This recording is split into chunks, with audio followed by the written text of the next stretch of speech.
اعوذ باللہ من الشیطان الرجیم بسم اللہ الرحمن الرحیم السلام علیکم ورحمۃ اللہ وبرکاتہ۔ عزیز طلبہ، آج کا ہمارا سبق ہے نون ساکن اور تنوین کے قواعد۔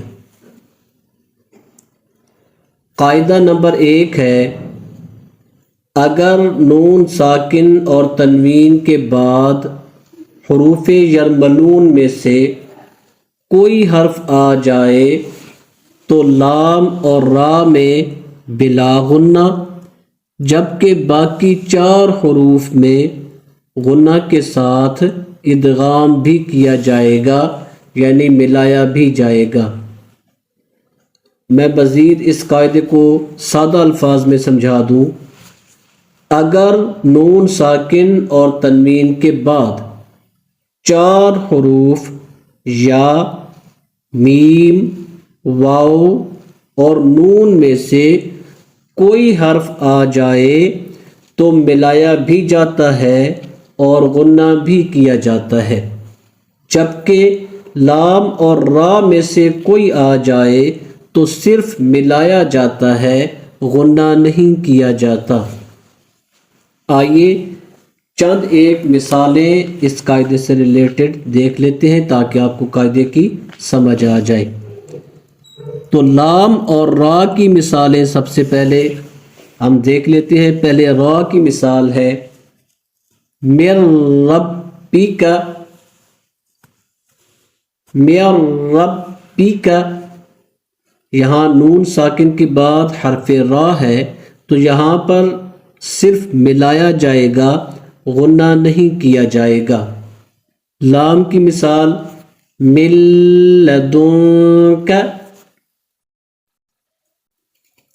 اسی طرح اب غنے کی مثال دیکھ لیں، یعنی جو 4 حروف تھے یا میم، واو اور نون میں سے کوئی آ جائے تو ہم نے پڑھا تھا غنہ بھی کیا جائے گا اور ملایا بھی جائے گا۔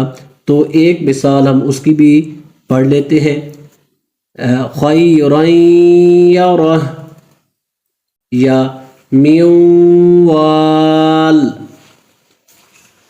قاعدہ نمبر 2 ہے، نون ساکن اور تنوین کے بعد حمزہ وصلی ہو تو وہاں ایک نون کے نیچے زیر لگا کر اگلے حرف سے ملاتے ہیں، اور تنوین کے بعد صرف ایک حرکت باقی رہ جاتی ہے، اس کو نون قطنی کہا جاتا ہے۔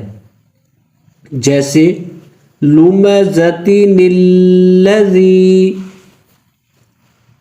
لُمَزَةٍ الَّذِي، جیسے ہم سورۃ الہمزہ میں پڑھتے ہیں وَيْلٌ لِكُلِّ هُمَزَةٍ لُمَزَةٍ الَّذِي جَمَعَ مَالًا وَعَدَّدَهُ۔ قاعدہ نمبر 3 ہے، نون ساکن اور تنوین کے بعد اگر حرف با آ جائے تو ان دونوں صورتوں میں وہ نون ساکن ہو یا تنوین ہو میم میں بدل جاتے ہیں۔ جیسے مِن بَعْدِ، نون ساکن کے بعد حرف با ہے تو یہ نون ساکن میم میں بدل جائے گی۔ کیسے پڑھیں گے؟ مِن بَعْدِ